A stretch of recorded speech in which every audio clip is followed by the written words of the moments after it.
la pasamos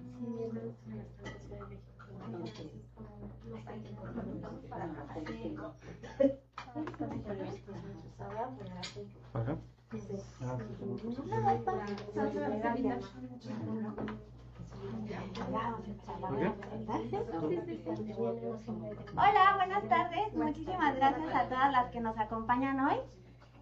Bueno, la idea de estas charlas es que podamos conocer diferentes temas y que podamos traerles expertos.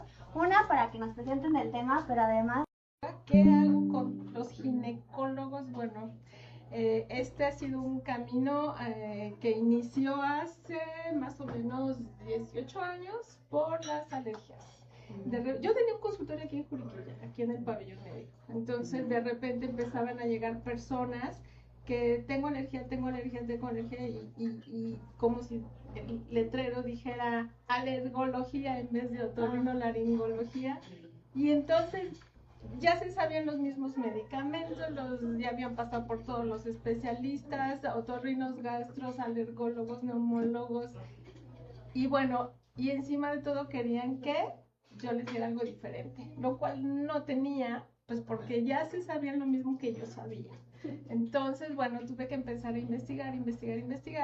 Empecé por los antioxidantes y el camino me fue llevando hacia algo que se llama, ahora se llama medicina funcional. Me abrió una visión en relación a la búsqueda de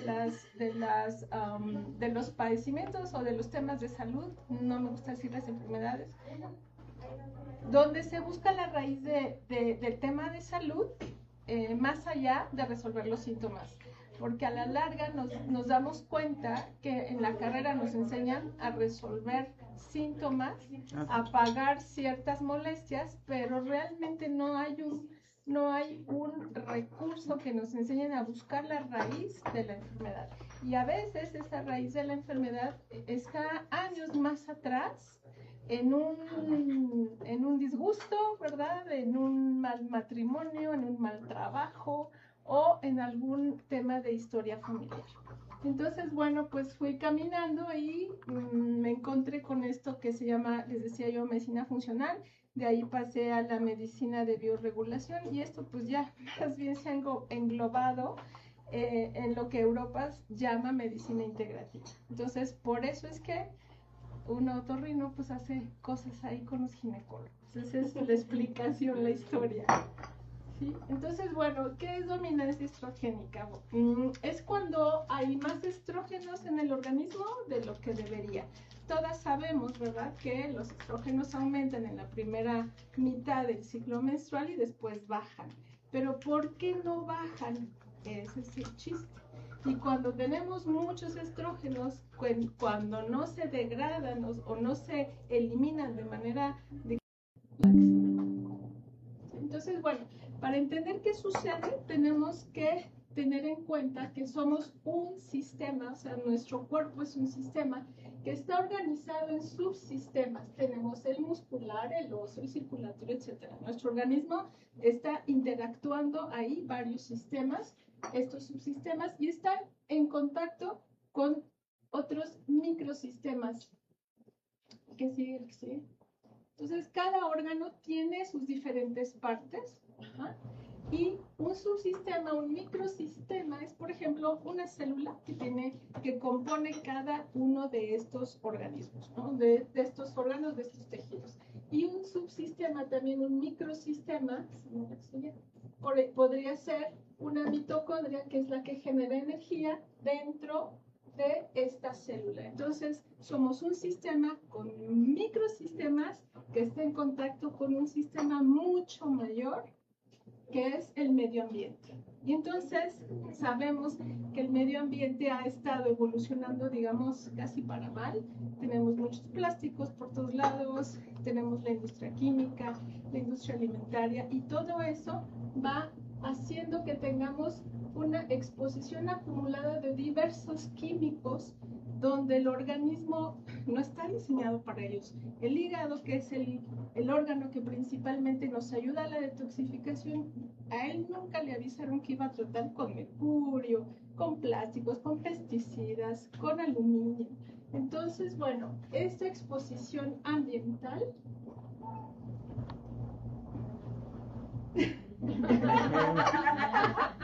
No, la anterior. La anterior. Se llama exposoma. Bueno, ahora sí la que sigue. Ahora sí la que sigue. Bueno, este exposoma, pues es esto.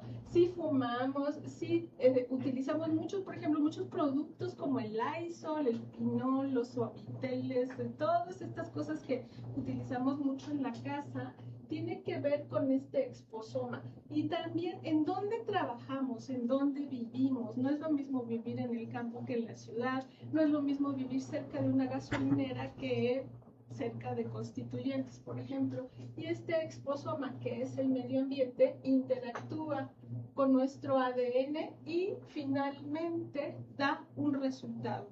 ¿Qué resultado? Pues eso es lo que vamos a ver hoy. Entonces, bueno, les decía, si tenemos un medio ambiente contaminado y un estilo de vida inadecuado, si nos la pasamos tomando cositas de estas, haciendo cosas de esas, y hay una interacción con nuestro genoma, o sea, con nuestros genes, tenemos esto que se llama epigenoma.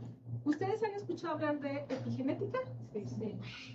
Ya todo el mundo está muy informado. Bueno, esa epigenética, bueno, pues epigenoma se le llama a estas cositas que se ponen en el ADN y que provocan que este ADN funcione diferente, sin que el ADN cambie. Eso ya se sabe, pero el epigenoma responde a radiaciones, polución del aire y del agua, dietas, estrés. Esto es súper importante, pero también les decía yo, nuestra conducta y nuestro estilo de vida impactan.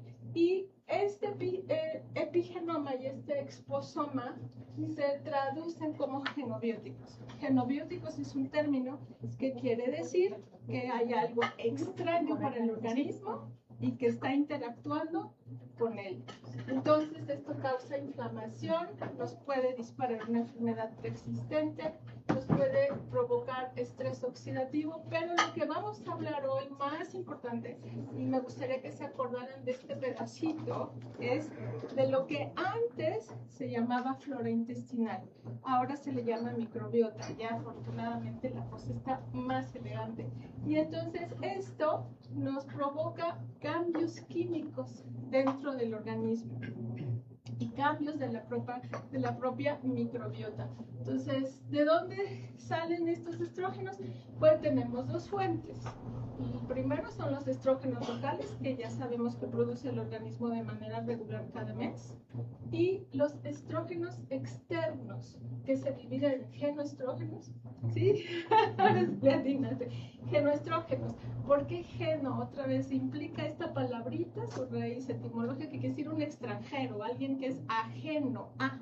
Entonces, los genoestrógenos son ajenos a los estrógenos normales, pero los obtenemos de todo lo que adquirimos del medio ambiente, empezando lo más frecuente, pues por plásticos, ¿sí? Y la industria alimentaria, por decirlo de manera muy global. Pero también tenemos los fitoestrógenos. Estos fitoestrógenos vienen de la comida, de la alimentación, y tenemos diferentes clases, las isoflavonas, comestanos, lignanos, donde se encuentran frutas, cereales. Los que más conocemos, yo creo que los que más han escuchado ustedes hablar de las isoflavonas de soya. Bueno, pues no son los únicos, si ustedes se fijan, las semillas de lino, la linaza, es la que más tiene fitoestrógenos. Entonces, cuando nos tomamos nuestros batidos con linaza, pues también estamos aumentando los niveles de fitoestrógenos, ¿no? Entonces, estos genoestrógenos actúan como algo que se llama disruptores endocrinos.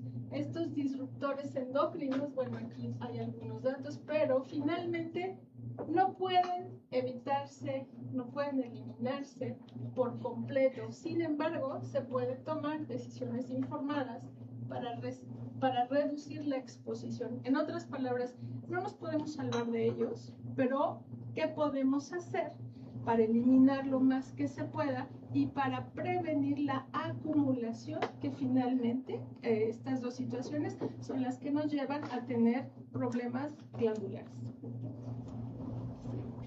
Entonces, ¿cómo funciona un disruptor endocrino? endocrino. Tenemos aquí una célula con sus receptores hormonales, viene la hormona, se une a ellos, van al núcleo de la célula y la célula programa una respuesta. Tenemos a un disruptor endocrino que puede funcionar como dos situaciones. Simula ser la hormona que también se une al mismo receptor y da una respuesta, pero es inadecuada, insuficiente o no es la que se necesita.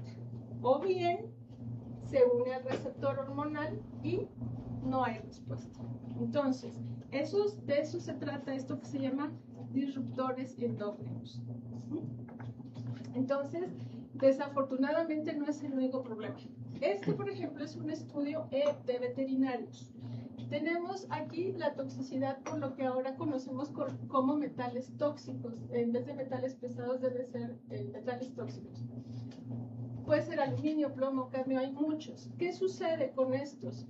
Causan aumento de radicales libres en la mitocondria que también dañan actividad del DNA y también causan a la larga inflamación y todo lo que se pueda desprender de eso, que es lo que venimos diciendo, pérdida de actividad, respuestas anómalas daño del DNA, pero en cualquiera de los animales que nos comemos, ¿no?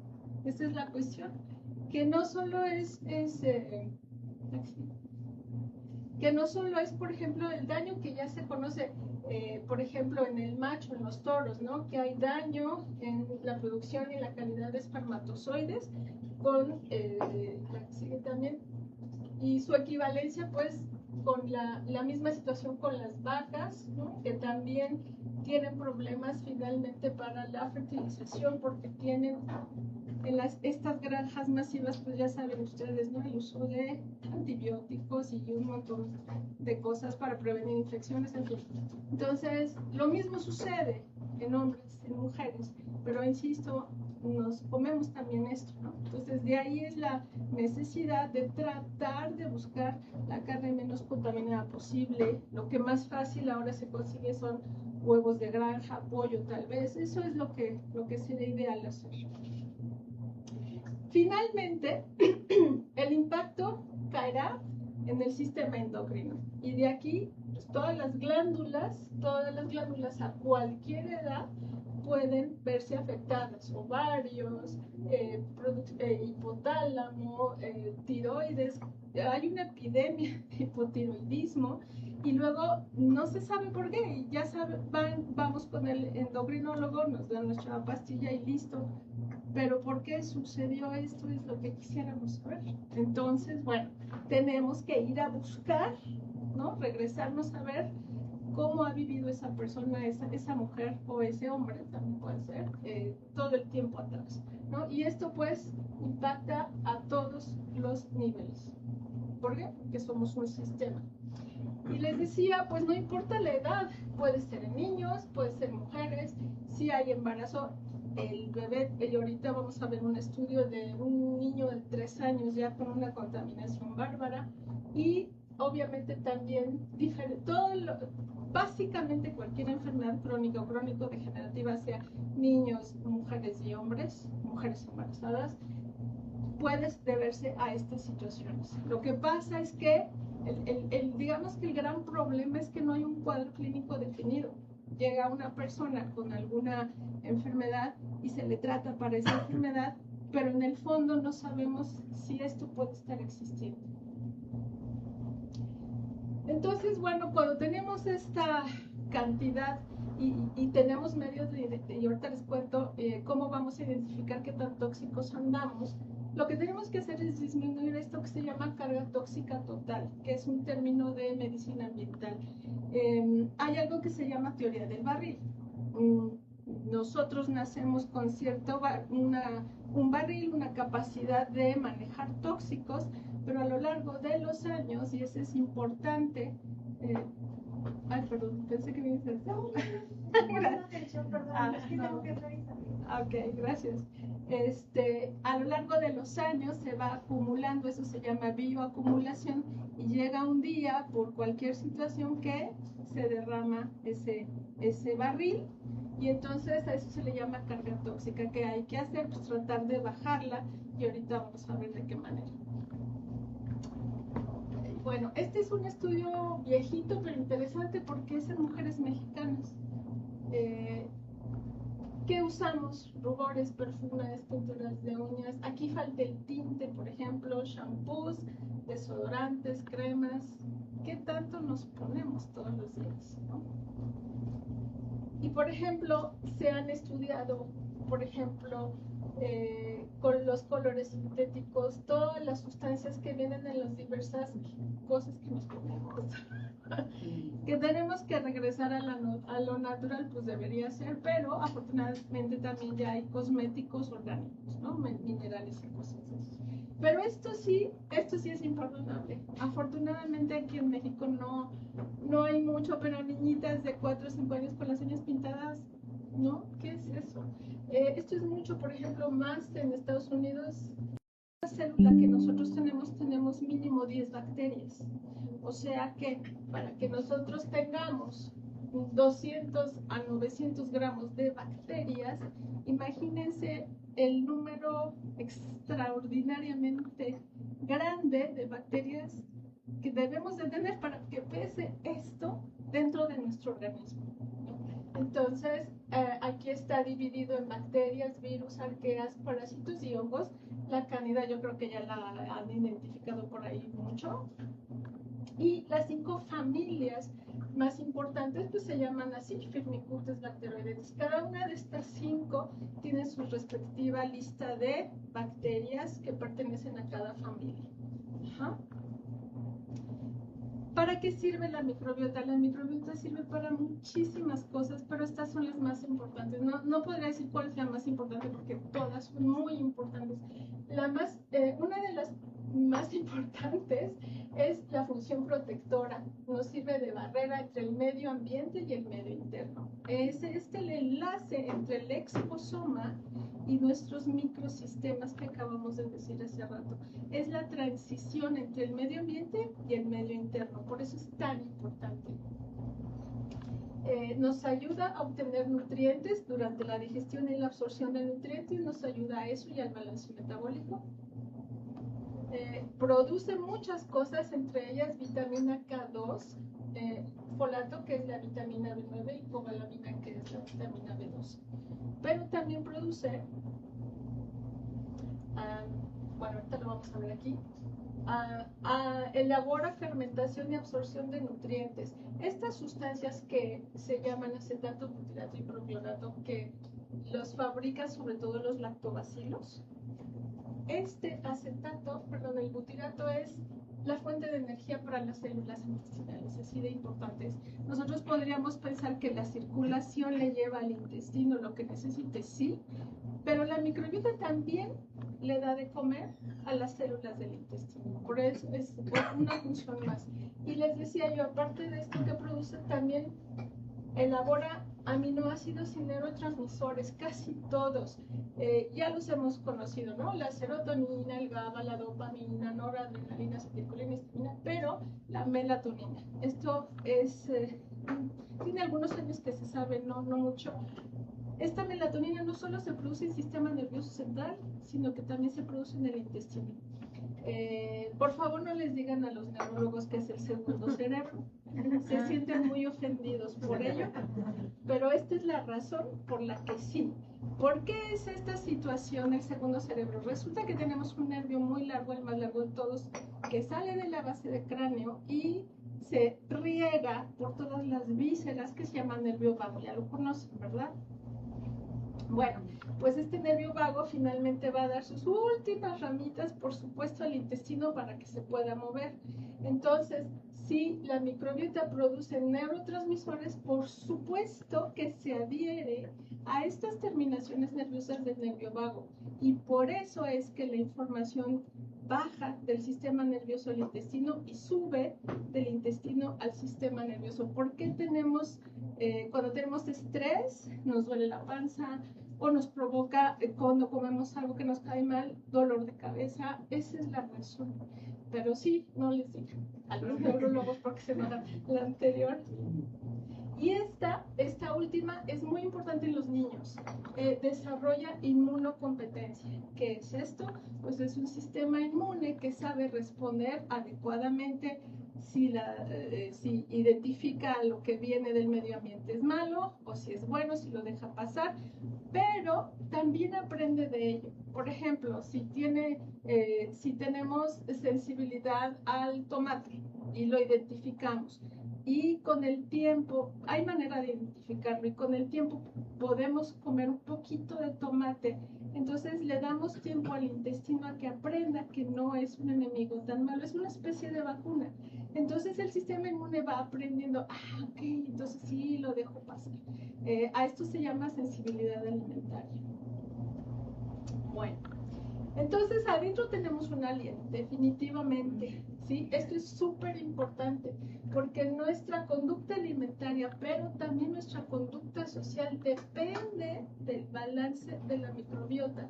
Entonces, sí es cierto que, por ejemplo, cuando tenemos mayor cantidad de una bacteria que se llama Clostridium difficile, tenemos mayor neurotoxicidad. Eso lo vemos casi siempre en los niños con autismo.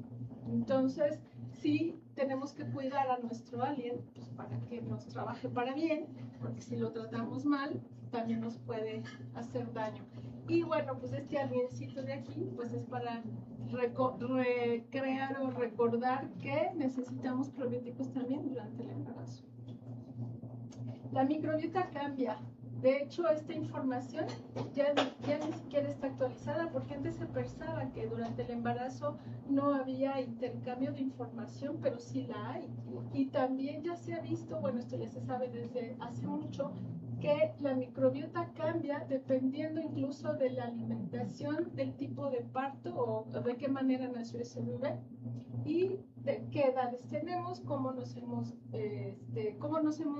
desarrollado a lo largo de la vida, y la microbiota va cambiando a lo largo de la vida también, de tal manera que cuando somos muy pequeñitos y muy viejitos, ya esa microbiota ha perdido cantidad y diversidad. Y pues es un estudio ya también viejito, pero ya se sabe que si tenemos un estado de salud y menos obesidad antes del embarazo, tenemos cierta microbiota cuya información pasa al feto, al bebé en desarrollo, y a mediano o largo plazo podemos tener determinada salud de ese niño. Entonces siempre es importante que antes de un embarazo se planee esta alimentación, esta nutrición, todo esto que estamos diciendo, y esta prueba que se mencionaba hace rato del FAIR-Test, está encaminado a llevar un embarazo lo mejor posible. Bueno, este es un estudio. Llegamos a cómo es que hay más obviamente de los ovarios, de glándulas suprarrenales en el tejido adiposo. De ahí pasan a la circulación y les decía yo, el hígado se encarga de desactivarlos. Pero el hígado va y los manda por vía urinaria para que se vayan, o bien por vía intestinal. Pero se topan con estos GOS. Estos GOS, cuando tenemos unos estrógenos que van para afuera, se llaman conjugados, ya van junto con una molécula que es la que los lleva para afuera, por decirlo de alguna manera. Si se topan con ellos, se sueltan de esta molécula y estos vuelven a la circulación nuevamente activados. Entonces es como que nunca se salen, y esa es una de las razones por las que solemos tener niveles elevados de estrógenos cuando deberían ir para afuera ya. Bueno, y en el intestino, ¿qué sucede? Decíamos que la microbiota tiene que ver con la integridad de la barrera. Entonces, si tenemos unas células intestinales cerraditas, juntitas, bueno, pues eso no deja pasar las sustancias que el organismo interpreta como agresiones o toxinas. Pero si tenemos un intestino inflamado, por las razones que ya vimos, estas células pueden soltarse de sus uniones, separarse o incluso morir, y entonces a eso se le llama intestino permeable, y se cuelan entonces sí a la circulación general toxinas. Lo que sea que no le guste al organismo, él interpreta que es una toxina y va a desatar una reacción inflamatoria. ¿Sí? Y a eso se llama inflamación crónica persistente. No se siente, no nos damos cuenta que está ahí, no sabemos cuándo empezó, pero es como tener una brasita siempre prendida ahí que no se acaba de terminar de apagar. Entonces, cuando tenemos esta inflamación y tenemos una disfunción del estroboloma, que ya supimos que es el estroboloma, y tenemos el desequilibrio de la microbiota, se le llama disbiosis. Entonces, si tenemos las dos situaciones, tenemos posibilidad de tener básicamente, digo, esto es porque estamos hablando en temas de salud de la mujer, pero en realidad cualquier enfermedad crónica degenerativa puede suceder. Entonces, estos son toda la serie de autores que han mencionado, por ejemplo, este estudio del 2017, que para estas alturas ya es un estudio viejito. O sea, esto ya se sabe desde hace mucho tiempo. Y finalmente, para fines de médica fértil, pues bueno, esto es lo que nos da el soporte científico para tratar los temas de infertilidad desde un fondo mucho más encaminado a la toxicidad ambiental, por ejemplo. Bueno, pues esto es más o menos lo que ya habíamos dicho.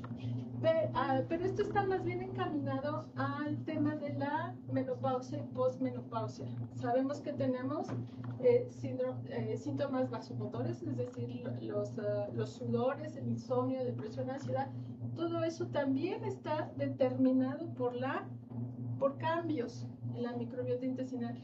Si yo no sé cómo está mi microbiota intestinal, ¿cuántos años llevo con ella?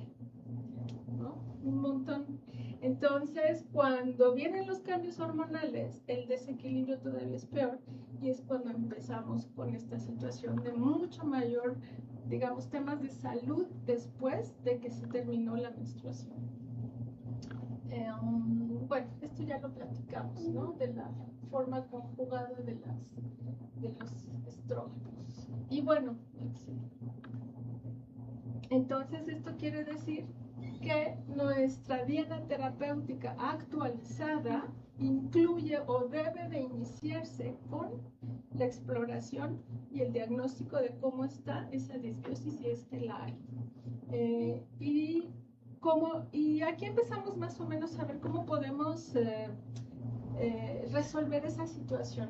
Ahorita les voy a enseñar los medios de diagnóstico, pero sobre todo lo más bonito es que es a través de la alimentación, de la nutrición, y nos ayudan mucho los nutracéuticos, de vitaminas, minerales, pero hay determinados extractos botánicos que son sumamente nobles con el organismo y que nos ayudan a empezar a limpiar esa microbiota.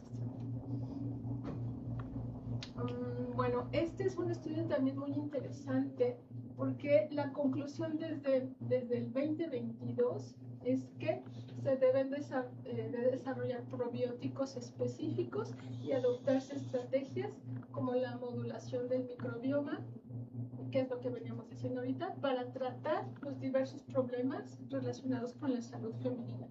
Este estudio también es muy, muy interesante porque ya aquí vienen los diferentes, digamos, temas de salud y ya se han identificado los nombres de los diferentes bichos relacionados con, de tal forma que si yo hago un estudio de microbiota y tengo mucha esta que se llama Prevotella, pues a lo mejor ya sé por dónde va el asunto y ya sé cómo lo voy a tratar. Aquí tenemos, por ejemplo, cáncer cervical, pero también habla de cómo está, cómo debiera estar un microbioma en una mujer sana. Aquí, por ejemplo, el que está relacionado con ovario poliquístico y así los diversos temas de salud. Entonces, el diagnóstico. Yo creo que el diagnóstico lo pueden hacer ustedes, ¿no? Todo el mundo sabrá si cada mes tiene mucho dolor, si es incapacitante a veces, si siempre está con pancita inflada, si tenemos la famosa colitis, dolores articulares, insomnio, todo lo que dijimos anteriormente en la primera, alguna vez las hemos tenido, pero esta, por ejemplo, es muy frecuente. En la mañana amanezco y soy talla 4, y en la noche soy talla 8. Eso seguro tenemos microbioma, o sea, disbiosis, pero también gases. Estos son inevitables, ¿no? Pero una cosa es que yo pueda soportarlo y otra que es la gente sepa dónde ando por el olor que voy dejando. Entonces, de verdad, entre más fétido es el aroma, mayor disbiosis tenemos. Este es un estudio de metales tóxicos en cabello. Este es el que le decía, es un niño de 3 años. ¿Y cómo se lee? Total tóxico de representación, y la línea llega hasta por allá. Es un niño, un gemelo, era niño y niña. Me acuerdo mucho de ellos porque esta historia pues es muy fea. A los 3 años ambos gemelos tenían más o menos el mismo resultado. ¿Qué tuvo que haber sucedido para que a los 3 años estos chiquitos tuvieran más del 95% de toxicidad? La historia aquí es que la mamá vivía en Tijuana y parece que tenía ahí sospecha de la industria, de la oficina donde trabajaba estaba cercana de un tiradero de sabe Dios qué cosa de Estados Unidos. No hay otra. O sea, la placenta no es un filtro, es un órgano que está diseñado para, sobre todo, elaborar vasos. Es un órgano vascular para la nutrición, pero no es... El organismo no sabe tratar con esto porque antes no existía. No estamos diseñados para eso, ¿no? Y la psicosis. Y bueno, el que sigue es otro estudio. Tenemos resultados del 1 al 18, pero en realidad son 74 resultados los que tenemos aquí. Es una prueba que se llama de ácidos orgánicos, donde identificamos de manera muy superficial cuáles son los bichos que están afectando, elevados. Por ejemplo, aquí tenemos estos resultados que tienen que ver con cárdida y otro hongo que se llama Aspergillus. Este es uno de bacterias buenas que también... No porque sean buenas quiere decir que si tenemos mucho estamos bien, al contrario, se llama sobrecrecimiento bacteriano. Y eso sucede, por ejemplo, cuando tomamos demasiados probióticos mal indicados, podemos tener esto.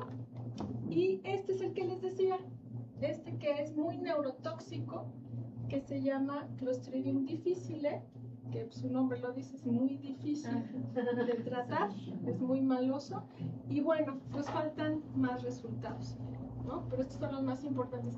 Y este es el último grito de la moda. Este es un estudio específico de microbiota intestinal.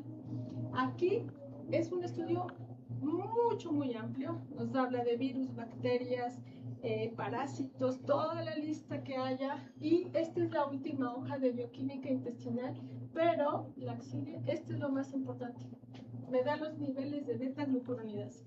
Si yo tengo en este caso está normal porque está en lo verdecito, pero si yo lo tuviera por acá, entonces ya sé, a lo mejor si yo trato muy bien a esta persona, le ayudo a los ginecólogos a facilitar el trabajo. Entonces, porque estamos empezando por donde se supone que debemos empezar. Entonces, ellos ya les facilitamos lo que tienen que hacer con cada paciente.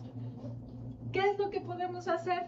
Todas estas cosas, no todas, cada persona es diferente, pero esta lista es solo para que vean la cantidad de cosas que podemos, de herramientas de las que disponemos para ayudar a balancear nuestro microbioma y a través de eso mantener, restaurar la salud en general, ¿no? Entonces, aquí puse sobre todo personalizar la alimentación porque es el inicio de todo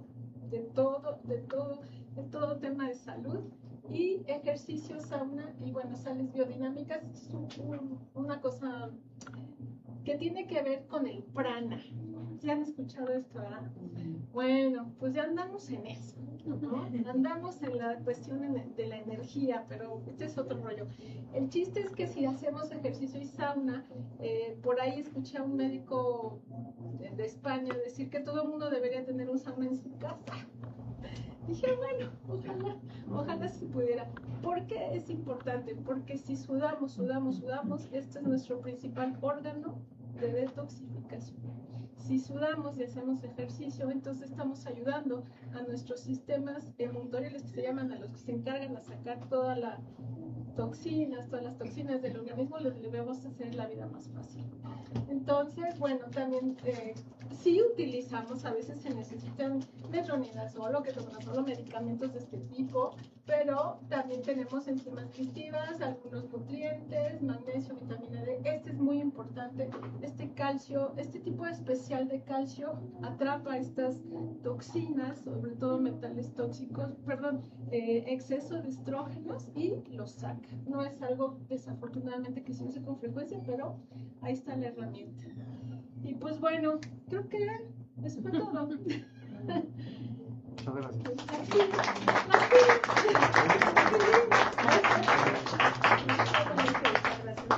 Gracias, doctora.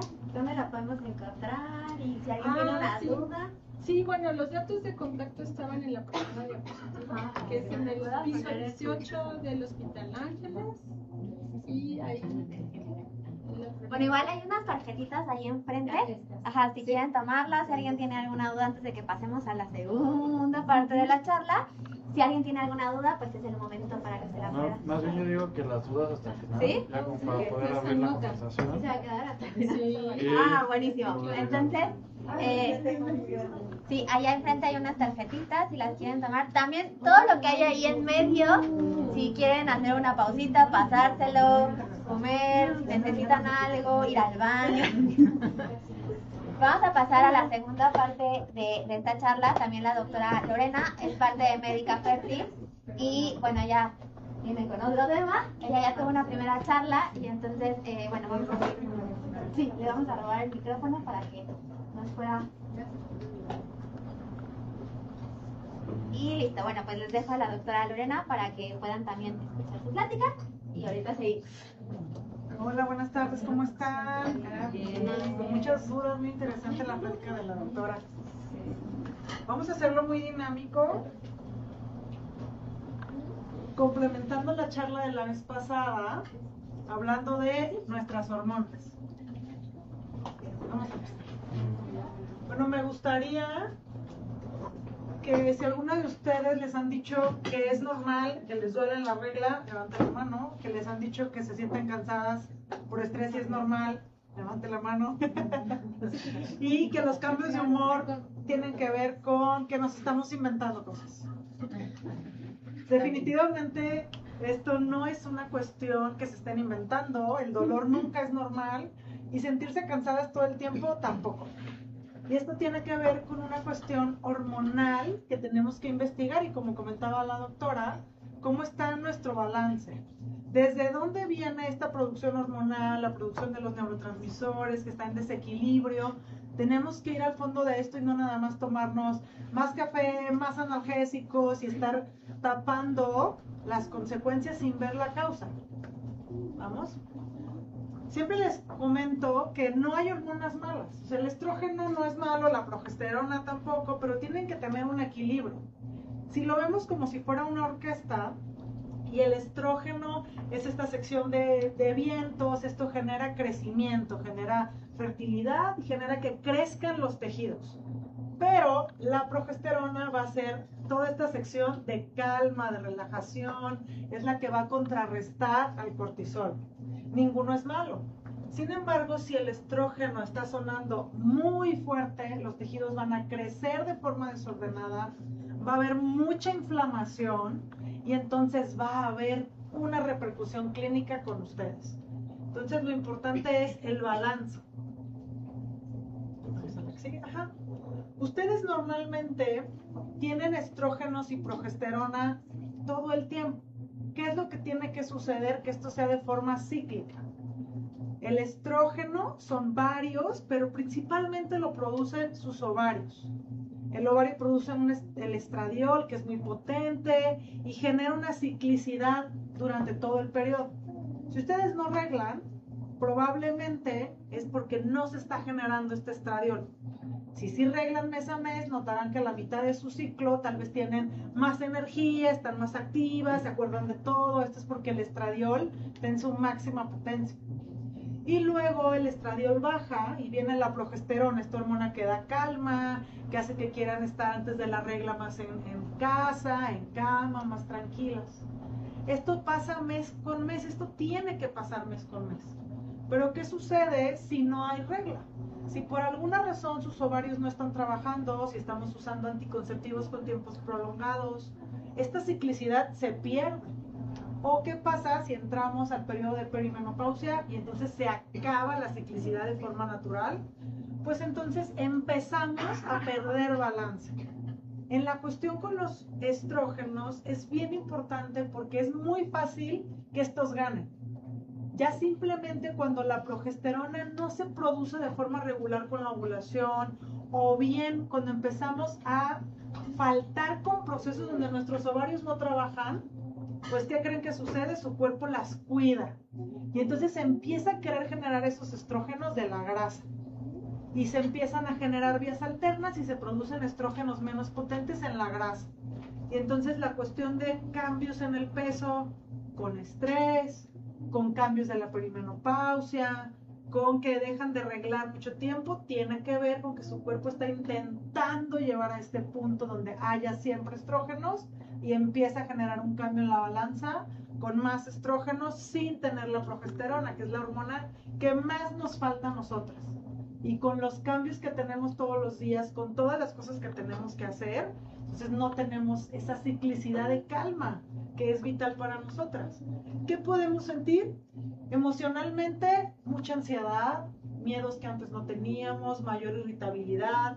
Los ciclos pueden ser muchísimo más intensos, porque acuérdense que el estradiol va a generar mayor crecimiento. Puede haber miomas, puede haber mucho dolor con las reglas, se favorecen temas de endometriosis, se retienen muchos líquidos y aquí está porque hay mucha dificultad para bajar de peso. Podemos tener dietas malamente restrictivas y aún así con ejercicio no lo logramos porque no tenemos a la hormona que compensa la calma, que es la progesterona, y se está intentando formar más estradiol de todos lados y no lo logramos. Entonces, todo esto implica que podamos tener un desequilibrio hormonal. Y hay que mirarlo, no hay que normalizarlo. Y un poco de lo que comentaba la doctora, es importante saber que nuestro cuerpo no está acostumbrado a vivir bajo un estrés crónico, nuestro cuerpo no está acostumbrado a que nosotros no caminemos para buscar nuestra comida, a que no tengamos la proteína y la fibra suficiente como hoy generalmente por las prisas sucede. Entonces, cuando nosotros tenemos un estrés crónico, tu cuerpo se pone en alerta y lo último que piensa es en que vas a ovular. Entonces puede ser que no ovules, no reglas, tienes baja progesterona, tu cortisol sigue a tope, empiezas a dormir menos, menos se regula tu cortisol, menos se regula tu microbiota y de aquí síganle en un ciclo indefinido. Todo es importante, dormir bien es importante, tener una calidad de microbiota muy importante y que le bajemos a tener al estrés crónico y no se puede tal vez vivir sin estos detonantes del estrés, pero sí herramientas que nos ayudan a manejarlo. Y cada una tendrá que saber cuál es su herramienta para poder usarla. ¿Qué sigue? Esto es importante. ¿Qué genera algunos de estos temas? Dolor con las reglas nunca es normal y esto es importante que sigamos mandando el mensaje. Las mujeres no debemos reglar con dolor. Nunca. Esto no es normal, se tiene que investigar por qué sucede. Es común también que cuando tenemos crecimientos anormales, vienen crecimientos anormales del útero, sangrados como son los miomas, que aunque son tumores benignos, pues tienen que ver con un desequilibrio hormonal. Y bueno, también mujeres que con esto tenemos problemas de fertilidad porque hay alteraciones desde la microbiota, inflamación, y muchos problemas dentro de la parte uterina, más el estrés crónico. Entonces, si perdemos la ciclicidad, estamos perdiendo una parte vital que nuestro cuerpo está diseñado para eso. Y es lo que tenemos que volver a encontrar, esa calma que nos lleve a un equilibrio hormonal y por lo tanto podamos tener nuestras funciones de memoria, nuestra formación de músculo, nuestra microbiota, lo más saludable que se pueda. ¿Sí? Bueno, en los 30, ¿hay alguien aquí en los 30? Perfecto. Están en un momento de prevención, ¿sale? Esto es importante porque aunque sí hormonalmente su cuerpo la sostiene, si hoy nos metemos en un tema de estrés crónico, empezamos a ver cambios con la microbiota, la progesterona empieza a variar y ¿qué es lo que puede pasar? Que empiecen a notarse más cansadas, que empiecen a no dormir correctamente o a formar menos masa muscular, tener inflamación crónica, eso no es normal. Entonces, aunque su cuerpo hoy la sostiene, estamos viendo cambios tempranos que nos van a llevar a tener problemas en la siguiente década, que son los 40, donde viene una transición hormonal. En los 40, ¿quién está? Excelente. En los 40, como empezamos a ver que ya la ovulación no es la misma, la progesterona empieza a no tener buena calidad, empezamos a ver que todo eso que no hicimos antes para cuidar nuestro sueño, para cuidar procesos inflamatorios, ya hoy no nos sostiene y se empieza a notar. ¿Qué es la prioridad entonces? Ya arreglar. Antes era prevenir, ahora es arreglar. Y luego viene esta etapa de menopausia, que ya generalmente es de los 46 en adelante. ¿Alguien? Entonces aquí es donde nuestro cuerpo se tiene que adaptar, porque aunque es una etapa natural, tenemos que ver cómo queremos vivir los últimos años de nuestra vida. Si los queremos vivir con incapacidad, con discapacidad, con más riesgos cardiovasculares, con un hueso más débil o con altas posibilidades de ser independientes, de tener buena masa muscular, de que podamos tener nuestras capacidades completas. Entonces tenemos nosotros que tomar las herramientas que ya se supone que sumamos en estos años, más idealmente una terapia hormonal para poder entrar a esta etapa con mejores herramientas y no tener consecuencias en los 70. ¿Qué es lo que hay que hacer antes de meternos en cosas súper complejas? Lo básico, que no se nos tiene que olvidar, priorizar el sueño. Entre que luego no hay tiempo ya para nosotras y entonces estamos haciendo todo en la noche, viendo pantallas, quitándonos la dopamina, revisando el celular, eso a nuestro cuerpo no le viene bien, no estamos acostumbradas a eso. Estamos diseñadas para que conforme se vaya quitando la luz, nosotros podamos tener un proceso con la melatonina diferente y no estar con estos flashazos que nada más nos están estimulando y estimulando y no viene bien para nuestro ciclo. Entonces hay que valorar un sueño reparador, eso es lo más importante. También una alimentación antiinflamatoria, definitivamente, quitar ultraprocesados, quitar azúcares añadidos, favorecer fibra, favorecer omega. Esto viene increíblemente bien para nuestro cuerpo. Estamos diseñadas para eso. ¿Sí? Y las pesas. Nosotros necesitamos cuidar nuestro músculo. Ya tenemos que quitarnos esa idea de que no podemos, de que las pesas nos van a poner con una condición física que no es estéticamente aceptable. No, tenemos, ¿sí? Una pregunta, si hago pilates en lugar de pesas, ¿es lo mismo o no llega a ser igual? No llega a ser igual. O sea, si vamos a hacer ejercicio de fuerza, nos referimos a un ejercicio que pueda ser progresivo y que podamos aumentar las cargas conforme avanzamos. Eso será lo más importante. Sí sirve el pilates, es increíble, pero hay que complementarlo con un ejercicio que sea progresivo y que podamos ir levantando cada vez más peso, que es lo que le sirve a su hueso. El músculo va a funcionar como un órgano que nos ayuda a regular insulina, que nos ayuda también a fortalecer nuestro hueso y que nos previene de que si nos vamos a caer podamos sostenernos. Entonces es lo más importante y lo más que pueden hacer por su cuerpo desde los 30 es formar masa muscular. Y bueno, esta parte de no estresarse sabemos que es imposible por mil cosas, pero cada una tiene que conocer sus herramientas. Si hay una cuestión de meditación o una meditación activa, andar en bicicleta, escalar, hacer actividades que te permitan estar presente, eso es muy importante y cada una tiene que hacer una introspección y saber qué les viene bien para manejo del estrés. Estar con las amigas, esto es algo importante. Nuestro cerebro está diseñado para vínculos, para convivir, para expresar, y esto es súper importante. Cuando estamos en procesos hormonales, luego nos aislamos, nos sentimos súper tristes, y eso también nos quita que podamos tener un mejor manejo del estrés. Entonces, los vínculos y la comunidad, sobre todo en mujeres, es valiosísimo. Entonces, es algo que hay que fomentar. Y bueno, ¿qué necesitamos? Definitivamente que no posterguen, que no puedan dormir, que no posterguen que se sientan inflamadas, no postergar, reglar con dolor, no reglar. Cualquier cosa que se salga del ciclo, ya sea de sueño, del ciclo reproductivo, de que no vayan al baño las veces que tienen que ir, de que se sientan cansadas, de que no quieran salir, todo eso es algo que tenemos que investigar y necesitamos volver a la parte cíclica. Podemos pedir algunos estudios, sin embargo, recuerden que nadie es más experta en su cuerpo que ustedes. Y en el momento en que se empiezan a sentir que ya no son ustedes, ahí es donde tenemos que incidir. ¿Listo para las preguntas? Sí.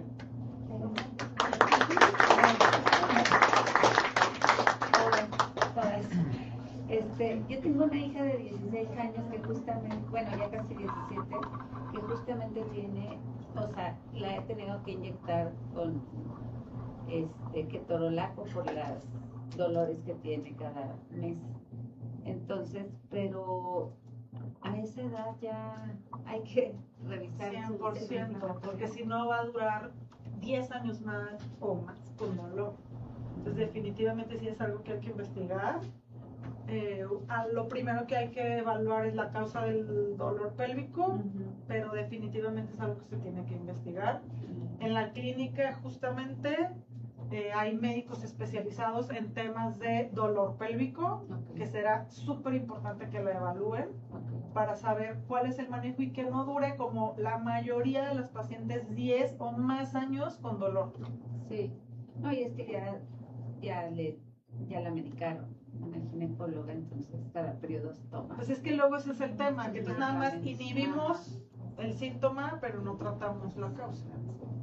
La clínica está en un Hospital Ángeles Centro Sur, piso 10. Piso 18. Hay una tarjeta. Sí. A ver, ahorita tocaron el tema de que el hecho de que cargue pesas, por ejemplo, una jovencita de 17 años, que le encanta cargar y se mete a esta halterofilia, ¿no? Que son estos que cargan demasiado. Y ¿qué tanto influye esta parte en cargar tanto, tan joven, y si altera o no también su estado hormonal? Incluso el cuerpo les empieza a cambiar.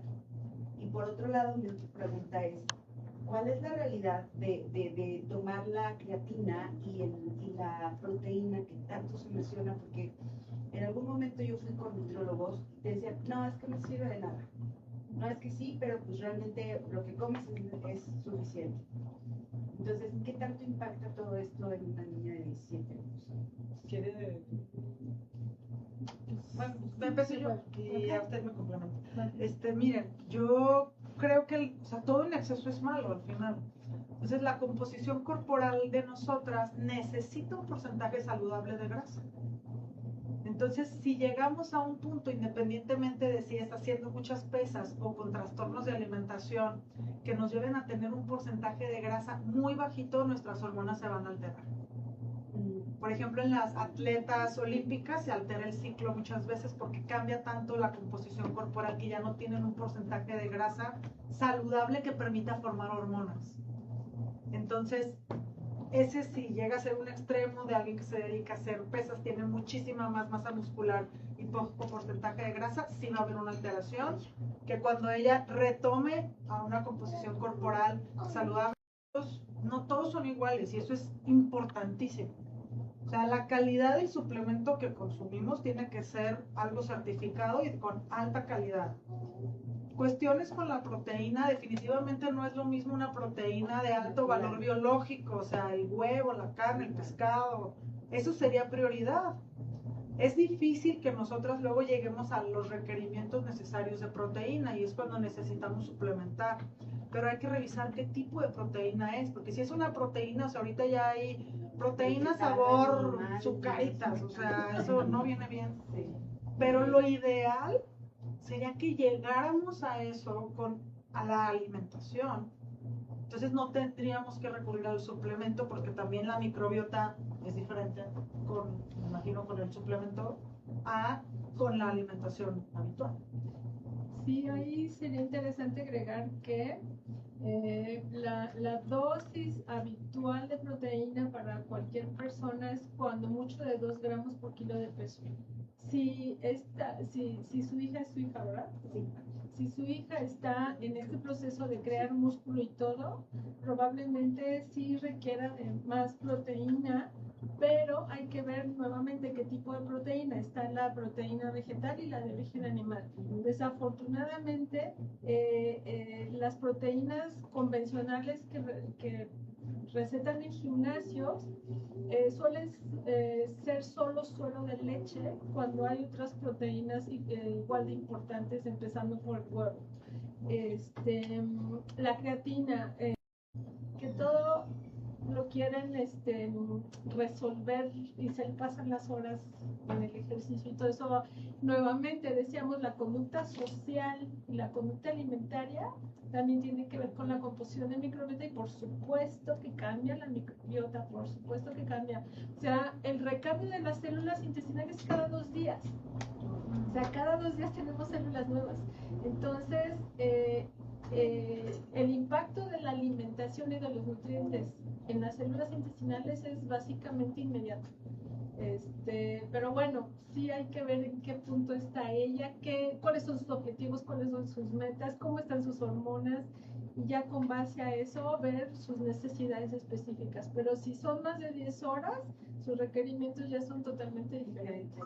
Sí. Bueno, y ya por último, entonces la creatina, las que tenemos más de 40, las podemos Pues tomar todo si no mundo. has hecho ejercicio, no importa. Al contrario, o sea, nunca es tarde, aunque tuvieras 80, nunca es tarde para empezar a hacer ejercicio. Y sí, efectivamente, la clave aquí, como todo en la vida, es equilibrio, ¿no? Entonces tienes que hacer ejercicio de fuerza, porque eso es lo único que aumenta el volumen y te cuida el músculo cuando tienes suficiente cantidad de testosterona. Eso es importante. O sea, por eso es que la testosterona después de la menopausia es bueno tenerla en cuenta. Pero bueno, sí se necesita. Pero aparte, cada vez hay más estudios sobre la creatina, más allá del músculo, sobre de la función cerebral. Entonces, aunque no hagas ejercicio, toma creatina. Listo. Como para concentración, para... Sí. Aquí una acotación, cuando uno toma creatina, aumentan los niveles en orina de creatinina. Entonces, el estándar es más o menos de 1, vamos a llamarlo. Entonces, si el médico ve que tienes 1.52, pues va a entrar en pánico porque va a pensar que hay insuficiencia renal, pero entonces hay que decirle que pues es la vía de salida de la creatina. Ok, muchas gracias. ¿Cómo se toma la creatina? Es polvo, creatina monohidrato, porque hay algunos otros tipos de creatina, pero es creatina monohidrato. Esta marca mexicana Bergman la tiene, pero no es la única. Y ya trae la cucharita de 5 gramos. Ajá. Bueno, la forma ideal o el tiempo ideal de tomar proteínas es justo después de hacer un ejercicio que lo que queremos es que sea extenuante, algo que no te mate, pero que te rete, porque si estás así, o sea, tiene que costar un trabajo que te satisfaga, no que te lastime. Entonces, bueno, eso va a hacer algunas pequeñas microlesiones musculares. Entonces, cuando tomas después la proteína con la creatina, esas microlesiones las ayudas a reparar, pero también fortaleces. Hay una ventana de media hora que lo que tomes después y antes del ejercicio va a ser absorbido casi en el 100%. Entonces, tomarla después será mejor. Ajá. 40 minutos máximo, ¿no? tabú. Exacto. Esos estudios que pusiste al final son de sangre Sí, y es para todas las edades. sí, o sea, creo que es importante revisar la parte metabólica con insulina, glucosa, tiroides, prolactina y un perfil ovárico. Pero sí. ¿Pero no alguien más? Porque yo tengo aquí un par de preguntas. Sí. Así que se puede mejorar la tiroides de Hashimoto mejorando la microbiota. ¿Sí? Sí, la tiroiditis de Hashimoto implica autoinmunidad y el sistema inmune arranca en el intestino. Ahí hay unas, como si fueran amígdalas, pero metidas en el músculo ahí, que se llaman placas de Peyer. Entonces son como los puestos de vigilancia del sistema inmune. Entonces, por eso importa tanto lo que comen las personas y por eso es importante hacer un perfil de alimentación, un mapa alimentario. Entonces, generalmente hay un alimento que te está dando problemas y casi siempre, no siempre, son los lácteos. Entonces, el sistema inmune de ahí empieza a estar en alerta y luego tiene diferentes órganos, digamos, diana, y uno de ellos es la tiroides. Ajá. Y también se pueden bajar los anticuerpos. Yo creo que es de lo que más ayuda a las enfermedades inflamatorias, muchísimo. Cambiar la microbiota muchísimo. Es que es ese concepto de inflamación crónica persistente, que es esa, les decía yo, esa brasa que no sabes cuál va a ser el cerillo o la gasolina que lo explote y se manifieste como alguna X enfermedad. ¿Cómo se llama ese estudio? Bueno, para ver la tiroiditis de Hashimoto. Pues No, o sea, para el tema de la microbiota que mencionabas mapa aquí. alimentario. Mapa alimentario. Ok. Así se llama. Bueno, el nombre correcto es determinación de inmunoglobulina G en el alimento. Pero vayan con la doctora y ya se los... mapa alimentario. No. Desafortunadamente, bueno, sí hay algunos laboratorios que lo hacen, pero por alguna, más bien sí sé la razón, yo todavía prefiero enviarlos a Estados Unidos. Llevo con ellos trabajando más de 15 años. Ya. ¿Y de qué es de sangre o de Gota qué? de sangre. Como el Benítez. En tu Como consultorio te haces Sí, eso, hacemos la gota de lo sangre y lo manda. enviamos a Estados Unidos. Ujú. Y se miden 194 alimentos y nos viene una idea de cándida también. Así es que básicamente son 2 estudios en uno. Pero sí es importante saber qué es lo que nuestro sistema inmune sí quiere absorber. Y con una gota de sangre salen 194. No, son 4 gotas. 5 gotas. 5 gotas. Sí, es una cartera muy pequeñita y esa es la que miras. Y es algo parecido a, no estoy muy enterada, pero algo parecido creo que con el pelo o con algo así, o no necesariamente. Hay un estudio muy famosito ya que se llama epigenético y que sí nos da un montón de resultados, pero digamos que no es tan acucioso como los estudios por separado. Nos dice, pues sí tienes metales o tienes esto, pero no nos da, es un estudio más bien de tipo cualitativo y estos otros son de tipo cuantitativo, eso no es un... Porque me decían que ese estudio te dice qué alimentos son negativos para ti y qué alimentos son positivos. Sí, ya empiezo a ver más de eso, pero aún y todo ahora sí que con lo que ha salido, sigo prefiriendo los viejitos. Y con ese estudio que sale, tú dices, el probiótico que te tienes que tomar es este. Ese es con el estudio de microbiota, es diferente. Es diferente. Y la tendencia ahora es precisamente suplementar lo mínimo posible, porque ya se sabe qué impacto va a tener tal o cual probiótico. Hay uno que está adquiriendo desde hace unos 5 años y tal vez mucha mayor relevancia en el en el tema de metabolismo que se llama Akkermansia mucinifila. Esa Akkermansia ya la tenemos digo, nos la traen de Estados Unidos, pero... A ver, no sé si te estoy entendiendo.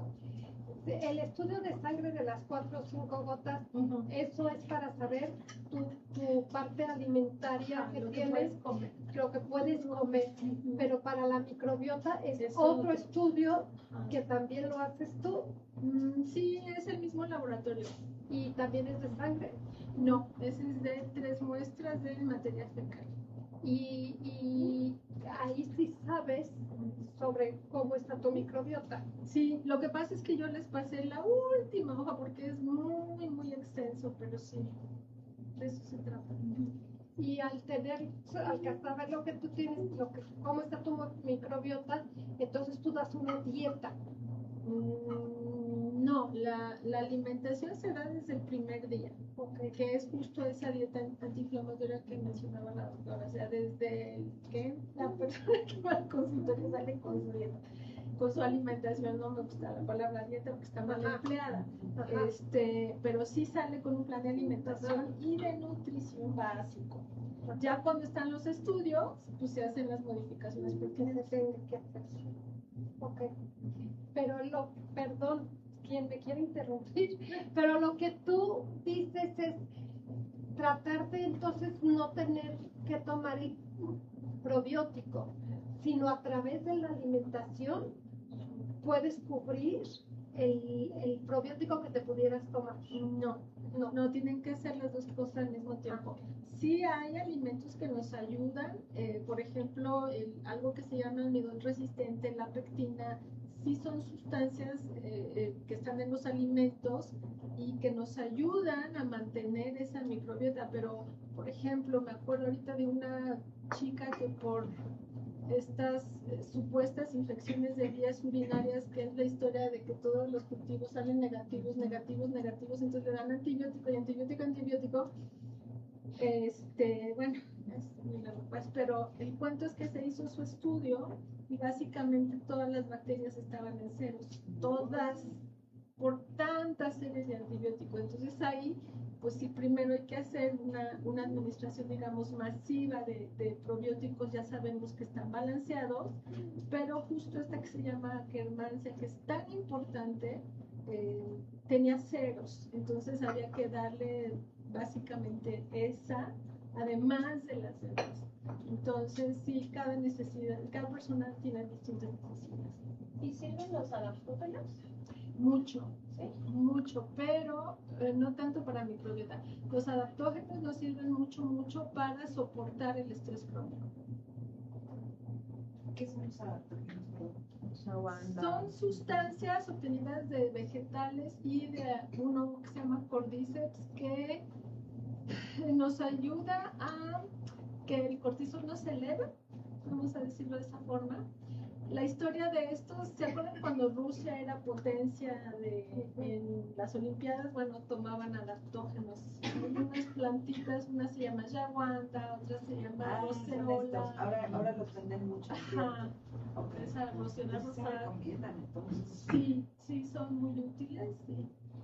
Y por ejemplo a mí mi gastro, porque yo tengo temas gástricos, de hecho operaron de la hernia, me dice que esos irritan el estómago, que yo no los debo tomar. Hay que pasarle unos articulitos al gastro.